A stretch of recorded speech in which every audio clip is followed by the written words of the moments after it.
দুনিয়ার সবচেয়ে শক্তিশালী নেতাদের একজন।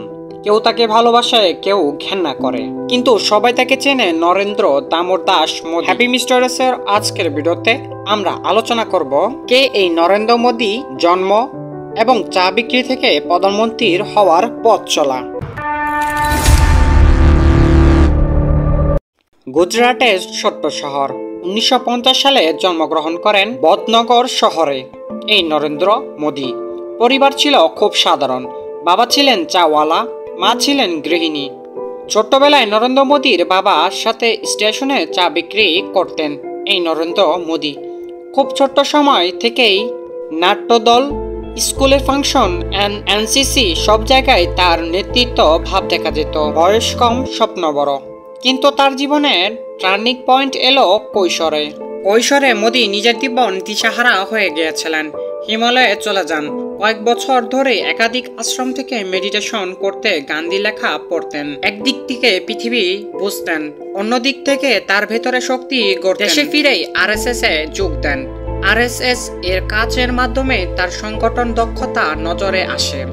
গুজরাটে ছাত্র রাজনীতি থেকে শুরু হয় বড় বড় মিছিল, প্রচার, সবকিছুই ছিল তার পেছনে কৌশল। ধীরে ধীরে আরএসএস থেকে উঠে এলেন বিজেপিতে। 2001 সালে মোদীকে করা হয় গুজরাটের মুখ্যমন্ত্রী।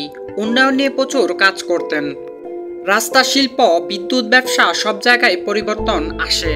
কিন্তু তার ক্যারিয়ারের সবচেয়ে বিতর্ক অধ্যায় ছিল 2002 সালের গুজরাটের দাঙ্গা। এই ঘটনায় মোদীকে নিয়ে পৃথিবীর তুমুল বিতর্ক শুরু হয়। একদিকে তৈরি হয় উন্নয়ন আর অন্যদিকে বিতর্ক, কিন্তু মোদী থামেনি।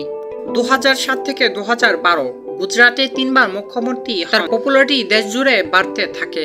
সোশ্যাল মিডিয়া, প্রযুক্তি, বড় বড় জনসভা সব মিলেই মোদীকে জাতীয় নেতা হিসেবে গড়ে তোলে। বিজেপি তাকে ঘোষণা করে দেয় ভারতের প্রধানমন্ত্রীর পদপ্রার্থী হিসেবে। এবার পুরো দেশের দিকে তাকিয়েছিলেন মোদী। 2014 সালে মোদীর আসে বিশাল বিজয়। মোদী প্রথমবারের মতো ভারতের প্রধানমন্ত্রী হন। মোদী ভারতের ইতিহাসে অন্যতম জনপ্রিয় ক্যাম্পেইন সৃষ্টি করেন, যে ক্যাম্পেইনের স্লোগান ছিল এসিদিন development strong India. Digital India, স্বচ্ছ ভারত, ইউপিআই, বড় বড় রাস্তা, ইনফ্রাস্ট্রাকচার, আন্তর্জাতিক সম্পর্ক জোরদার, এইসব ছিল মোদীর প্রথম ডেভেলপমেন্ট। নোটবন্দি, কৃষকের আন্দোলন, ধর্মীয় উত্তেজনা, বিরোধীদের দাবি গণতন্ত্র দুর্বল হচ্ছে, মোদীর কন্ট্রোভার্সি। মোদীর জনপ্রিয়তা ছিল আকাশচুম্বী, কিন্তু সমালোচনাও ছিল ততটাই তীব্র। 2024 সালে তিনি তৃতীয়বার ক্ষমতায় আসেন। যদিও আগের মতো বিশাল সংখ্যাগরিষ্ঠতা পাননি, তবু ভারতীয় রাজনীতিতে মোদী এখন সবচেয়ে প্রভাবশালী নাম। একজন চা বালক থেকে ভারতীয় প্রধানমন্ত্রী জীবন একটি ক্লাসিক্যাল উদাহরণ। সঠিক সুযোগ, কাঠামো, পরিশ্রম অসম্ভবকেও সম্ভব করে দেয়।